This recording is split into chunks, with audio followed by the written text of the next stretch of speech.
for Arkansas Week provided by the Arkansas Democrat Gazette, the Arkansas Times, and KUAR FM 89. Hello, I'm Christina Munoz for Arkansas Week. The state legislature will be meeting in the weeks to come for a special session on how to spend the $1.6 billion surplus, the largest general revenue the state has collected. Here to talk about what is and what is not on the upcoming agenda are House Speaker Matthew Shepard and Senate President Pro Tem Jimmy Hickey. Thank you both for being here today. Thanks for having us, Christine. Thank you. Absolutely, very much appreciate it. I want to start with you, Speaker Shepard, a little bit about this surplus first. That's a large number. Kind of how did we get here? Obviously, this is the fiscal year that closed on June 30th, and so why are we kind of in this position with more than we expected? Well, I think it's a combination of a lot of things. I think between the legislature and the executive branch, we've been pretty conservative in our budgeting, and then obviously the influx of a tremendous amount of federal monies over the past several years has led us to the point where we did end up with a very significant surplus, and that's brought us to a position where we do have some options as to how do we spend those funds. One thing that we've done historically in the past, we would have held on to those to surplus funds for the next year, and ultimately that is what became GIF funds. We don't use that for GIF money anymore.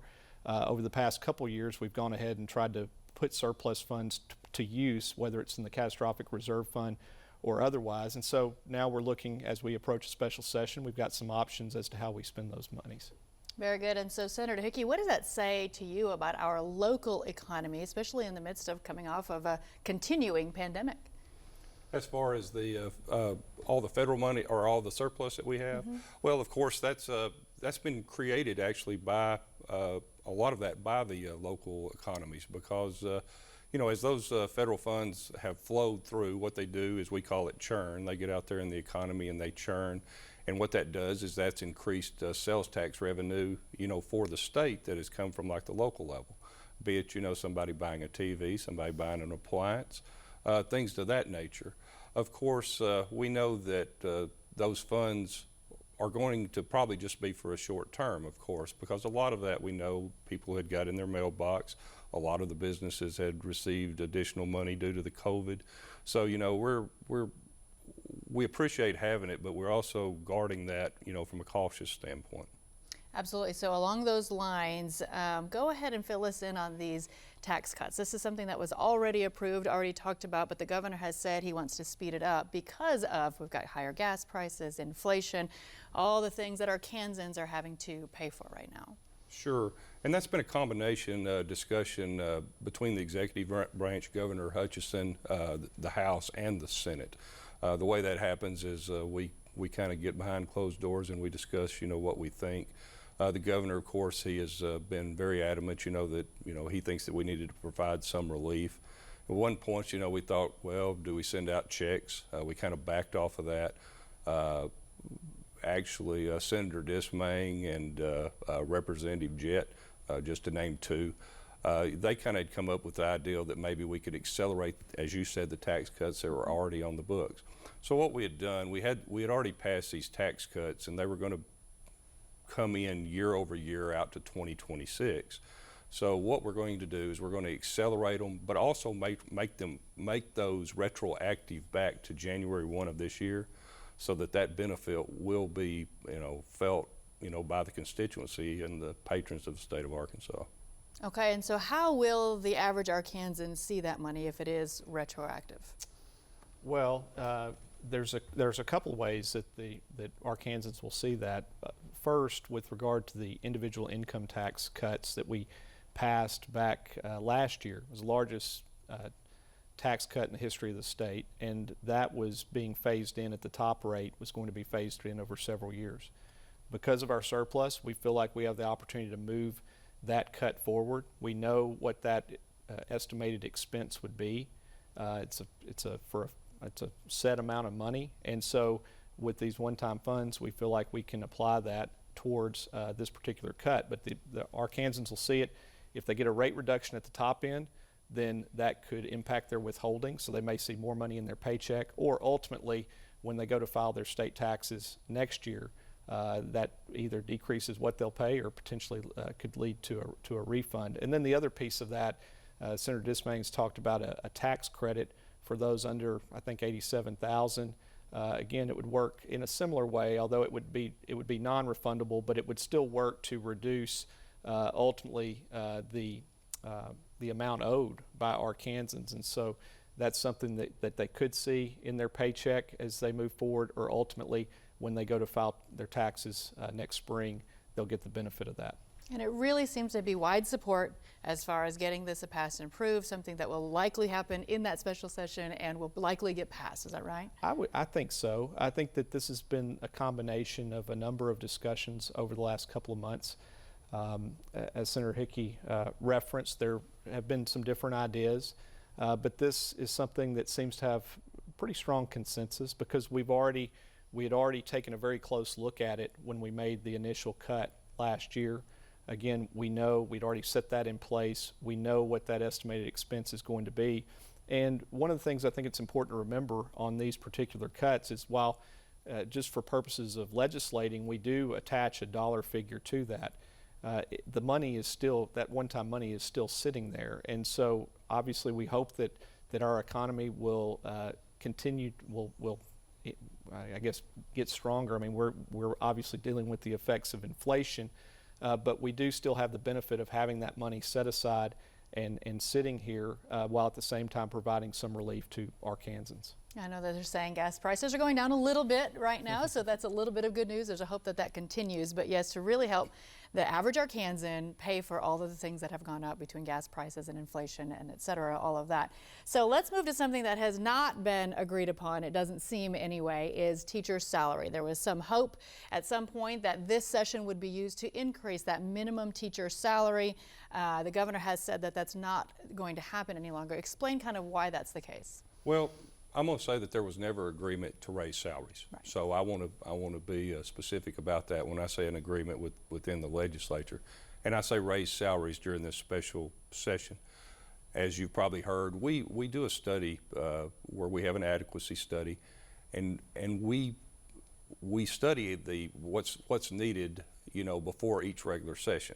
And that's what we're in the process of doing right now. So from that standpoint, the governor had kind of rolled that out. The legislature, we'd said, well, from that standpoint, we're not looking to get ahead of where we're at, because actually that should be done by November, which is right around the corner, and then the regular session's in January. As early as this morning, though, what we have done, we had a committee meeting. What we have also done, there are these federal funds out there, they're called ESSER funds, and we've been studying those a lot. And what those ESSER funds are is they're available for retention bonuses to educators. And actually the Secretary of the Federal Department of Education had put out a letter where they expect those funds to be used. We currently we have received the school districts, Department of Ed, they've received like $1.7 billion extra dollars for those funds, but some of the districts and the Department of Education, the state of Arkansas, has not been giving them guidance on how to use them.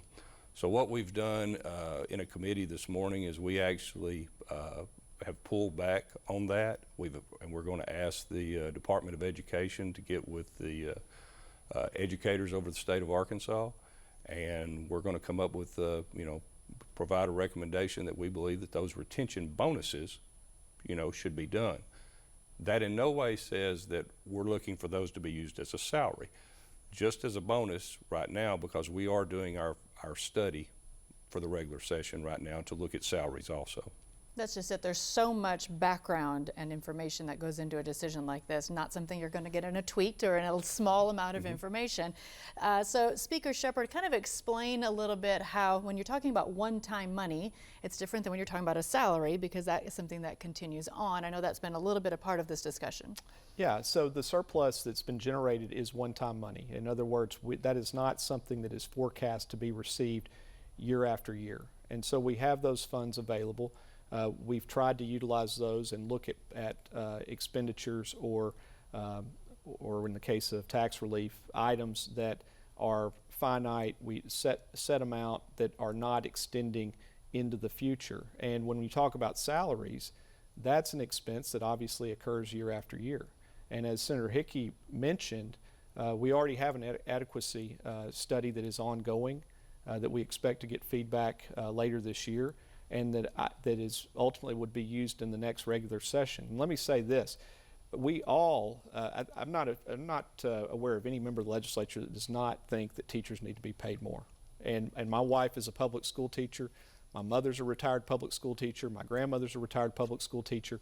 So this is important, and it's something that each of us, Senator Hickey served on the school board in Texarkana. So this is an issue that is very important to us, and is very close to home to each one of us. I have 2 kids still in the El Dorado public schools, so I know what I know, and I see that firsthand. And so no one is disputing that teachers don't deserve more.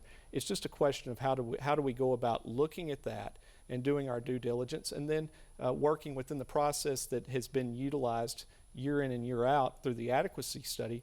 But then, to Senator Hickey's point, with the federal money that's been provided, and now we know that there's, I think, $900 million that may still be out there potentially that could be utilized for stipends and retention. It seems that we should at least take a look at that. And so, I think that it's a combination of all these things. It's something that the legislature takes very seriously, and we want to do everything we can to try to provide for a quality education in Arkansas and try to take care of our teachers. But it's an ongoing discussion. I do think with these ESSER funds that are out there, that this may provide an opportunity for us to work towards some type of retention bonus, and then allow us to work towards the salary discussion as we move into the regular session. I think what you shared is a great message to get out there, because it's not a disagreement of they don't deserve it or they don't need it. And that sometimes gets missed in the conversation. And there seems to be this, they're anti-teacher if they say no to this in special session. It's more about the details, the timing. It's something that can be discussed later down the road. And so along those lines, what kind of impact there's rallies being talked about, there are signatures being gathered. What kind of impact does that have on this process with regard to the special session? Well, I think that any interaction we have with our constituents is positive, and we've received a number of emails, had a number of conversations with folks, and I know that there's different viewpoints on this issue, and not unlike so many other issues that we take up. So it's always important to have that feedback, and that's one of the things that I tell folks all the time is communication is one of the most important things about legislating, and whether it's communication between constituents and representatives or communication among the House members or with the Senate, it's an important aspect. And so that feedback is important, but I do think that we operate in an environment where sometimes the discussion and the nuance and looking at these things and making sure that we are spending funds in the most appropriate way, and that when we have a number of different resources, I mean, there's the surplus money. There's quite a bit of money that's sitting at the Department of Education right now that's just adequacy funding, and now we've located these ESSER funds. There's money out there that I think it's important that we take our due diligence, look at that, and then hopefully we can make a decision that's in the best interest of the state of Arkansas. But again, nobody disputes that we need to do more for our teachers. We need to do more when it comes to education, and but we're going to continue to have that discussion, and we'll see where that leads us. But long before there was ever a discussion about a pay raise, and that came out a month and a half ago, this adequacy study was already ongoing. The legislature was already looking at these things, and so we're just trying to work through that process. But at the same time, I do think with some of the developments of the last several days, there may be some opportunity here in the near term too. Which could be very good news. And Senator Hickey, why do you think this has been so emotional? Do you think it's the pandemic and this great resignation that we are a part of right now, and this concern that teachers are not only leaving but can't be competitive from one city to another when there's a lot of rural locations here in Arkansas? It really just seems to be an emotional debate going on. Sure, it does. And and I think the Speaker, he from the Senate side and from the House, I don't know one member that's not a public school advocate. The thing is that there's all of this going on. We had the COVID. We understand what teachers are going through. We also have to go through the school safety thing, which is also weighing weighing on their emotions and things like that. We all sit here and understand that they're not paid enough for what they do. You could go to that same old thing we always say, they never could be. But it's one of those things that, as far as salaries come, I know that's going to be coming. And you asked the speaker about, you know, people coming down there. From our standpoint, though, we have to look at everything from a macro standpoint also. So, you know, we've got law enforcement, which everyone supports. We've got first responders. We got fire. We've got all type of things that we do, plus the fiscal policy of the state of Arkansas. So we have to provide that balance. Social media sometimes will sling things in a way that's not exactly correct, and then we have to try to straighten it out and get that message out there. That's a very good point, and there has been a lot on social media regarding this. And you alluded to it there a little bit. Let's talk about school safety. Mm-hmm. There's been some talk that there will be some sort of money approved for school safety in Arkansas. Sure. Well, Governor Asa Hutchinson on that is something that the legislature wants to do, but he is out front for sure on that part. The way that we're kind of looking at structuring it right now, as with all things down there, there is ideas galore. And with a special session, we look to hold those to 3 days. So, and that's, whenever you do that, debate and things like that that might normally take 2 months behind the scenes, we're not able to do. So what we're looking to do is go ahead and providing like $50 million is the current number, is that what we're considering. And we're going to park that in what's called one of our restricted reserve accounts. And then we have this large committee that's made up of the House and the Senate called Legislative Council. Make sure that all the plans have been developed, make sure that we're taking full benefit of any federal money that might be available out there, make sure that that's vetted through the legislative process before we disperse those funds out. So we're looking to go ahead and fund it, but to do our due diligence after the fact. And like you were saying with the teacher salary as well, the committee that's been talking about school safety has been going on for a long time. It didn't just appear because of the shooting in Uvalde, but I think it just brought it to light, and people again get emotional and concerned about it. And so talk a little bit about, Speaker Shepherd, that what kind of things this could go to when it comes to that money, when it comes to school safety, because again, this has been reviewed and talked about a long time. It didn't just happen overnight. Well, I think some of that remains to be seen. I know there's a lot of different ideas, and if you talk to different districts and superintendents, there's probably varying ideas from one district to another, and each district has maybe different needs in that regard.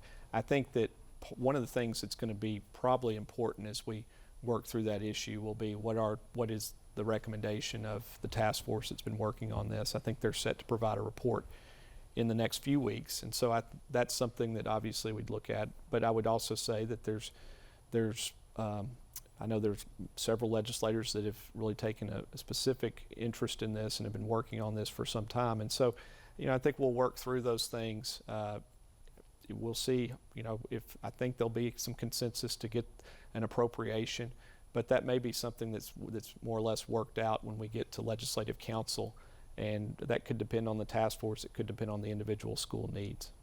So a few more topics I know we want to cover before we wrap up here today. And so we've talked a lot about the overturning of Roe versus Wade and what that meant in Arkansas, and the trigger law that then became into effect once signed by the Attorney General. And so there had been some talk about there being some sort of discussion in a special session, especially with regard to rape and cases of incest, about trying to get that changed right away. What is your take and feel on whether or not that will be discussed in this?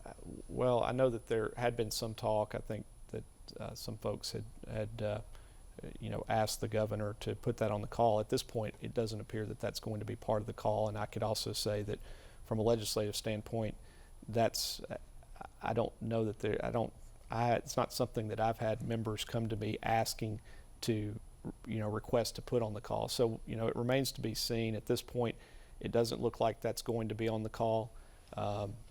But, you know, ultimately we'll see where that ends up as we approach the special session.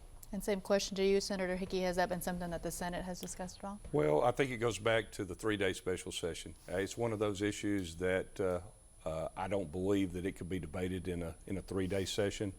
And the thing is I've not heard that it's going to be put on the call. really would not anticipate that to happen. And then if a member tries to bring it up, it is good to go ahead and note, if we do bring it up, if I remember correctly, we open the whole session up for 15 days, which is something that the speaker and myself and others guard against, because sometime at that point, you know, could be all type of legislation that should wait until the regular session. Absolutely. Is there anything else that we do know for sure that will be on that I haven't touched on yet? Is it all still not set in stone? Of course, it's always at the governor's prerogative. When we have to give him full due with that. When to call it and what he puts on the call is his decision. At this point, you know, the governor has told me that as far as the salaries that we've talked about for the teachers out there, that will not be on the call. I trust that will not, you know, based on what he's told me. So other than the tax cuts and the school safety, that's all that I know about.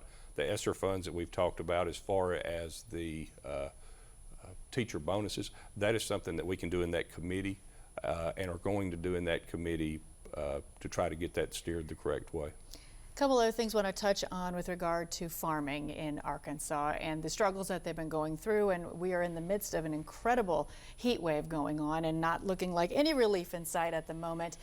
What kind of things can you do, and what kind of things, Senator Hickey, could be done to help Arkansas farmers?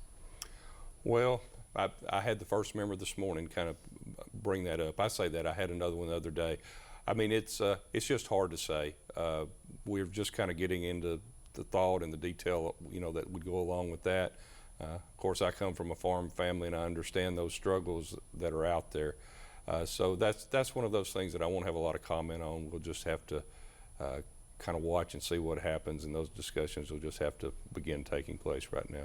Absolutely. Same question to you with regard to Arkansas farmers. Yeah, and I think, I believe I saw the other day, the governor had made a request for a federal emergency declaration. And then one of the other things that we've talked about that looks to be part of the tax relief package is there is a bill that we potentially would run that would provides for some conformity between state and federal tax law when it comes to depreciation, which my understanding is that that's something that could be very significant in terms of providing some benefit to our farmers, particularly over in East Arkansas. It's something that's essentially a wash over 5 or 6 years in terms of the expense to the state. So like Senator Hickey, you know, it's something that we're monitoring, but so much of that, particularly the relief, has to be provided at the federal level. So moving past the special session that is coming up, what do you see the session looking like this year, and what do you see as some of the hot topics that will be discussed then? Well, you know, I think that one of the things that regardless of the discussion of teacher pay, I think education is something that will undoubtedly have a lot of attention, whether it comes to teacher pay or other things that we can do to hopefully enhance the education that we provide here in the state of Arkansas. I think that you'll likely see some discussion when it comes to tax policy. That's something that's you know, it seems to be always out there, has always been a discussion. But, you know, one of the things, as in serving as speaker for 4 years, one of the things that I've also come to realize is that there's probably many other issues that aren't readily apparent right now that could end up taking center stage by the time we get to January. And I think that for me as speaker, one of the things that's of particular importance is that this will be our first regular session since the COVID outbreak. You know, 2 years ago or a year and a half ago, when we were in a regular session, it was a very different environment in terms of interaction with members, how we operated, the lengths we went to provide for a safe environment for not just ourselves, but for lobbyists, for the public, for our staff. And when we convened, it was really at the height of the COVID pandemic. If you go back and look at the numbers, it really at the height. I'm very proud of how we operated, but it also, I think it had an effect on the legislative process. You just didn't get to have that kind of interaction that normally you would have. And so one of the things that's important for me is hopefully to get back to set the right tone, that hopefully we can maybe get beyond some of the things that sometimes will divide us and really come together and work in the best interest of the people of Arkansas. Okay, and Senator Hickey, same question over to you. What do you hope is for sure discussed in that regular session? Well, I mean, of course, along with what the speaker said, I mean, I'm going to go back and say fully expect that with our adequacy study, the teacher salaries, that will be looked at and addressed, of course. There's multiple other issues, and with us having this surplus, you know, that's there, you know, as time goes along, we can kind of make sure our forecasts are the correct way. You know, there's been discussions, and as you know, we have parked money in a restricted reserve account, you know, to look at one of our prisons to do that. There's also talk out there about expanding the state crime lab to make sure that, you know, they have everything that they need, you know, that will help in maintaining the way that, you know, our citizens want everything with the safety aspect of it. So things of that nature, but other than that, I figure it'll just be a standard type session. Well, one thing's for sure, never a dull moment in the realm of public service. So we want to say thank you to both of you for sharing your time with us today. Thanks for having us. Thank you, ma'am. We very much appreciate it. And we thank you for joining us, and we will see you next week.